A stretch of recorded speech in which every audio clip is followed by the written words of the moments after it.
Big ಬಾಸ್ನಲ್ಲಿರುವ ಸ್ಪಂದನ ಸೋಮಣ್ಣ ಬಗ್ಗೆ ತುಂಬ ಜನ ಇವ್ರು ಯಾರು, ಇವ್ರ ಹಿನ್ನೆಲೆ ಏನು, ಇವ್ರ ವಯಸ್ಸೆಷ್ಟು, ಇವ್ರಿಗೆ ಬಾಯ್ ಫ್ರೆಂಡ್ ಇದ್ದಾರಾ, ಇವ್ರು ಯಾರು ಊರಿನವರು, ಇವ್ರು ಎಲ್ಲಿದ್ರು, ಹೇಗೆ ಸಿನಿಮಾ ಇಂಡಸ್ಟ್ರಿಗೆ ಬಂದರು ಅಂತೆಲ್ಲ ಹುಡುಕ್ತಾ ಇದ್ದಾರೆ.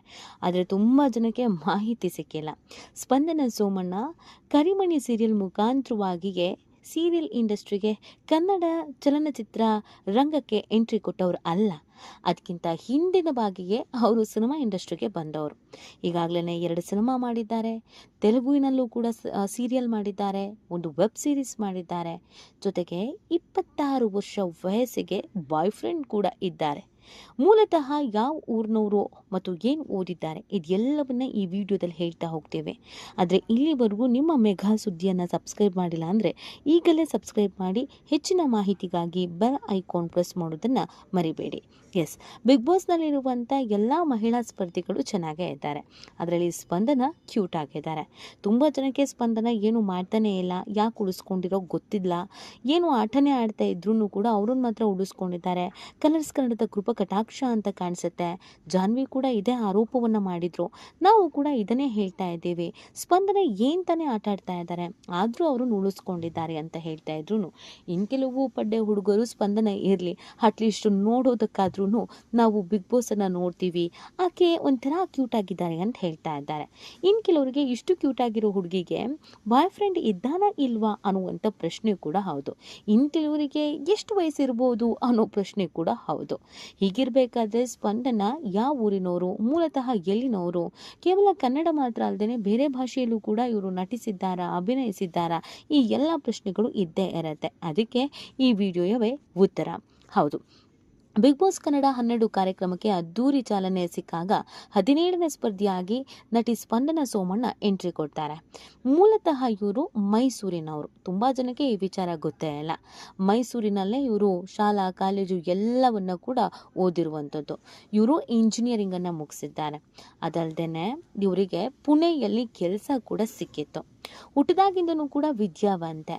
ಸೊ ವಿದ್ಯೆ ಅನ್ನೋದು ತಲೆಗೆ ಹತ್ತಿತ್ತು. ಇಂಜಿನಿಯರಿಂಗನ್ನು ಕಂಪ್ಲೀಟ್ ಮಾಡ್ತಾ ಇದ್ದ ಹಾಗೆಯೇ ಕ್ಯಾಂಪಸ್ ಸೆಲೆಕ್ಷನ್ಸ್ ಕೂಡ ಆಗತ್ತೆ. ಪುಣೆಯಲ್ಲಿ ಒಂದು ಕಂಪನಿಗೆ ಕೆಲಸ ಮಾಡೋದಕ್ಕೆ ಅವಕಾಶ ಸಿಗತ್ತೆ. ಲಕ್ಷ ಸಂಬಳವನ್ನು ಎಣಿಸ್ಬೋದಾಗಿತ್ತು. 2 ತಿಂಗಳು ಟ್ರೈ ಮಾಡಿದ್ರು 3ನೇ ತಿಂಗಳಿಗೆ ನಾನು ಇಲ್ಲಿ ಇರಬೇಕಾದವಳು ಅಲ್ಲ, ನಾನು ಬೇರೆ ಎಲ್ಲೋ ಇರಬೇಕಾದವಳು ಅಂತ ಯೋಚನೆ ಮಾಡಿದ್ದಾರೆ. ಆಗ ಅವ್ರಿಗೆ ಗೊತ್ತಾಗಿದ್ದು, ಅವ್ರು ಹುಟ್ಟಾಗಿನಿಂದಲೂ ಕೂಡ ಕಲೆ, ಸಾಂಸ್ಕೃತಿಕ ಕಾರ್ಯಕ್ರಮ, ಸಂಗೀತ, ನೃತ್ಯ, ನಾಟಕ ಇದರಲ್ಲೆಲ್ಲ ಹೆಚ್ಚು ಆಸಕ್ತಿ ವಹಿಸಿದ್ರಂತೆ. ಈ ಕಾರಣಕ್ಕಾಗಿ ನನಗೆ ಇಂಜಿನಿಯರಿಂಗ್ ಸೂಟ್ ಆಗಲ್ಲ, ನನಗೆ ಸಂಬಳ ಮಾತ್ರ ಮುಖ್ಯ ಅಲ್ಲ, ನನ್ನ ಕೆರಿಯರ್ ಕೂಡ ಇಂಪಾರ್ಟೆಂಟು, ಅದೆಲ್ಲಕ್ಕಿಂತ ಹೆಚ್ಚಾಗಿ ನಾನು ಏನು ಇಷ್ಟಪಡ್ತೀನೋ ಅದನ್ನೇ ಮಾಡೋದ್ರಿಂದ ಫ್ಯೂಚರ್ ಚೆನ್ನಾಗಿರುತ್ತೆ ಅಂತ ಯೋಚಿಸಿ ತಂದೆ ತಾಯಿಗೆ ಇಷ್ಟ ಇಲ್ಲದೆ ಇದ್ರೂ ತಾವು ಸಿನಿಮಾ ರಂಗದಲ್ಲಿ, ಸೀರಿಯಲ್ ರಂಗದಲ್ಲಿ ಹೆಸರು ಮಾಡಬೇಕು ಅಂತ ಎಂಟ್ರಿ ಕೊಡ್ತಾರಂತೆ. ಮೊದಲಿಗೆ ಇವರ ಪೋಷಕರು ಬಹಳ ವಿರೋಧವನ್ನು ವ್ಯಕ್ತಪಡಿಸಿದ್ದಾರೆ. ನಮ್ಮಂಥ ಫ್ಯಾಮಿಲಿಗಲ್ಲ, ನಾವು ಆ ಥರ ಎಲ್ಲ ಯಾರೂ ನಮ್ಮ ಫ್ಯಾಮಿಲಿಲಿ ಹೋಗೇ ಇಲ್ಲ, ನೀನು ಓದ್ಕೊಂಡಿದ್ಯಾ, ಕೆಲಸ ಇದೆ, ಒಳ್ಳೆ ಸಂಬಳ, ಇದೆಲ್ಲ ಯಾಕೆ ಬೇಕು ಅಂತ. ಆದರೆ ಸ್ಪಂದನ ಮಾತ್ರ ಹಠ ಬಿಟ್ಟಿಲ್ಲ. ಅದಾದ ನಂತರ ಹೀಗೆ ಸೈಕಲ್ ಹೊಡಿತಾ ಇರಬೇಕಾದ್ರೆ ಅವರಿಗೆ ಅವಕಾಶಗಳು ಬರುತ್ತೆ. ಕನ್ನಡದ ನಾನು ನನ್ನ ಕನಸು, ಗೃಹ ಪ್ರವೇಶ, ಕರಿಮಣಿ ಈ ರೀತಿಯಾಗಿ ಸೀರಿಯಲ್ಗಳಲ್ಲಿ ನಟಿಸ್ತಾರೆ. ಮೊದಲಿಗೆ ಉದಯ ಟಿವಿಯಲ್ಲಿ ಪ್ರಸಾರ ಆಗ್ತಾ ಇದ್ದ ನಾನು ನನ್ನ ಕನಸುವಿನಲ್ಲಿ ಅಭಿನಯಿಸ್ತಾರೆ. ಆ ನಂತರ ಗೃಹ ಪ್ರವೇಶ, ಅದಾದಮೇಲೆ ಕರಿಮಣಿಯಲ್ಲಿ ಲೀಡ್ ರೋಲ್ ಸಿಗತ್ತೆ. ತುಂಬ ದಿನಗಳ ಕಾಲ ಕರಿಮಣಿ ಪ್ರಸಾರ ಆಗದೆ ಇದ್ರೂ ಪ್ರಸಾರ ಆದ ಸ್ವಲ್ಪ ದಿನಗಳಲ್ಲಿ ಸ್ಪಂದನ ಎಲ್ಲರ ಗಮನ ಸೆಳೀತಾರೆ. ಅವರ ಅಭಿನಯ, ಅವರ ಅಂದ ಚಂದ ಸಹಜವಾಗಿ ಇಷ್ಟ ಆಗತ್ತೆ. ಆದರೆ ಇದಕ್ಕಿಂತ ಮುಂಚೆ ಅವರು ತೆಲುಗು ಇಂಡಸ್ಟ್ರಿಯಲ್ಲಿ ಬಹು ವರ್ಷಗಳ ಕಾಲ ಪ್ರಸಾರವಾದಂಥ ಸೀರಿಯಲ್ನಲ್ಲೂ ಕೂಡ ಅಭಿನಯಿಸಿದ್ರು ಅನ್ನೋದು ಎಷ್ಟೋ ಮಂದಿಗೆ ಗೊತ್ತೇ ಇಲ್ಲ.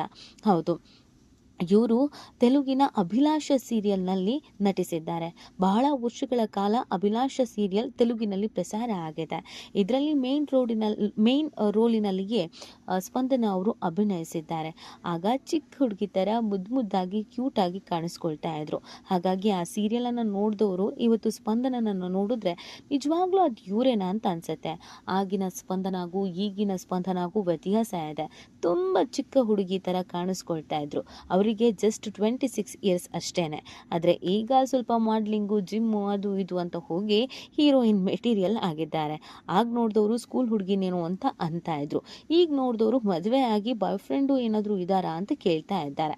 ಇನ್ನು ಸ್ಪಂದನ ಸೋಮಣ್ಣ ಬಾಯ್ಸ್ ವರ್ಸಸ್ ಗರ್ಲ್ ಶೋನಲ್ಲಿ ಭಾಗವಹಿಸಿದ್ರು. ಅದಾದಮೇಲೆ ಇವರು ಅನೇಕ ಸೀರಿಯಲ್ಗಳಲ್ಲಿ ನಟಿಸಿದ್ದಾರೆ ಅನ್ನೋದರ ಸುದ್ದಿ ವೈರಲ್ ಆಗಿತ್ತು. ಇನ್ನು ಸಿನಿಮಾದಲ್ಲೂ ಕೂಡ ಇವರು ನಟಿಸಿದ್ದಾರೆ. ಕನ್ನಡದ ದಿಲ್ ಖುಷಲ್ಲಿ ನಟಿಸಿದ್ದಾರೆ ಅನ್ನೋದು ಎಷ್ಟೋ ಮಂದಿಗೆ ಗೊತ್ತಿಲ್ಲ. ಸ್ಪಂದನನೇ ಹೇಳ್ಕೊಳ್ಳೋ ಹಾಗೆ ಕನ್ನಡದ ದಿಲ್ ಖುಷ್ ಅವರ ಮೊದಲ ಸಿನಿಮಾ. ಆಮೇಲೆ ಮರೀಚಿ ಸಿನಿಮಾದಲ್ಲಿ ಸ್ಪಂದನ ಸೋಮಣ್ಣ ಮಿಂಚಿದ್ದಾರೆ. ಇದು ಅವರ ಕನಸಿನ ಕೂಸು. ತುಂಬ ಆಸೆಗಳನ್ನು ಇಟ್ಕೊಂಡು ಅವರು ಈ ಒಂದು ಇಂಡಸ್ಟ್ರಿಗೆ ಬಂದಿರುವಂಥದ್ದು. ನಾನು ಇಲ್ಲೇ ಬೆಳಿಬೇಕು ಅಂತ ಅಂದ್ಕೊಂಡೆ ಇಲ್ಲಿಗೆ ಬಂದಿದ್ದೆ, ಹಾಗಾಗಿ ಕಷ್ಟಪಟ್ಟಿದ್ದೀನಿ. ಬಟ್ ನನ್ನ ಲೈಫ್ ಒಂಥರ ಚೇಂಜ್ ಆಗಿದೆ. ಮನೇಲೂ ಇದೀಗ ನನ್ನನ್ನು ಕೇರ್ ಮಾಡ್ತಾರೆ, ನಿನ್ನ ಆಯ್ಕೆ ಸರಿ ಇದೆ ಅಂತ ಹೇಳ್ತಾರೆ. ಇನ್ನೊಂದಷ್ಟು ಸಿನಿಮಾಗಳನ್ನು ಮಾಡಬೇಕು ಅನ್ನುವಂಥ ಮಹದಾಸೆ ನನಗೆ ಇದೆ ಅನ್ನೋದನ್ನು ಸ್ಪಂದನ ಅವ್ರು ಹೇಳ್ಕೊಂಡಿದ್ದಾರೆ. ಇದೆಲ್ಲದರ ನಡುವೆ ಅವ್ರದ್ದೊಂದು ಫೋಟೋ ಸಾಮಾಜಿಕ ಜಾಲತಾಣದಲ್ಲಿ ವೈರಲ್ ಆಗಿರೋದು. ಇದು ಅವರು ಬಾಯ್ ಫ್ರೆಂಡ್ ಅಂತ. ಆದರೆ ಸ್ಪಂದನ ಅವರು ನನ್ನ ಫ್ರೆಂಡ್ ಅಂತ ಹೇಳ್ಕೊಂಡಿದ್ದಾರೆ. ಬಟ್ ಅದಕ್ಕೆ ಕಮೆಂಟ್ಗಳು ಮಾತ್ರ ಬಾಯ್ ಫ್ರೆಂಡು, ನೀವು ಡೇಟಿಂಗ್ ಮಾಡ್ತಾ ಇದ್ದೀರಾ ಅಂತೆಲ್ಲ ಬಂದಿದೆ. ನಿಜವಾಗ್ಲೂ ಅದು ಅವರ ಬಾಯ್ ಫ್ರೆಂಡಾ ಅಥವಾ ಕೇವಲ ಫ್ರೆಂಡಾ ಅಥವಾ ಲವ್ವರಾ, ಡೇಟಿಂಗ್ ಮಾಡ್ತಾ ಇದ್ರಾ ಗೊತ್ತಿಲ್ಲ. ಆದರೆ ನಮ್ಮ ಪಡ್ಡೆ ಹುಡುಗರಿಗೆ ಇಷ್ಟು ಚೆನ್ನಾಗಿರುವಂಥ ಹುಡುಗಿಗೆ ಲವ್ವರ್ ಇಲ್ಲದೆ ಇರ್ತಾರಾ ಅನ್ನೋದು ಪ್ರಶ್ನೆ. ಹಾಗಾಗಿ ತುಂಬ ಜನ ಇದು ಅವ್ರ ಲವ್ವರು ಬಾಯ್ ಫ್ರೆಂಡು ಅಂತ ಹೇಳ್ತಾ ಇದ್ದಾರೆ. ಬಟ್ ಅದ್ರ ಬಗ್ಗೆ ಯಾವುದೇ ಕ್ಲಾರಿಟಿ ಇಲ್ಲ. ಸ್ಪಂದನ ಸಿನಿಮಾ ಇಂಡಸ್ಟ್ರಿಯಲ್ಲಿ ಹೆಸರು ಮಾಡಲಿ ಅನ್ನೋದು ಅವ್ರ ತಂದೆ ತಾಯಿಯ ಆಸೆ. ಈ ಬಗ್ಗೆ ನಿಮ್ಗೇನು ಅನಿಸುತ್ತೆ ಅನ್ನೋದನ್ನು ನೀವು ಕೂಡ ಕಮೆಂಟ್ ಮಾಡಿ ನಿಮ್ಮ ಅನಿಸಿಕೆ ಮತ್ತು ಅಭಿಪ್ರಾಯವನ್ನು ತಿಳಿಸಬಹುದು.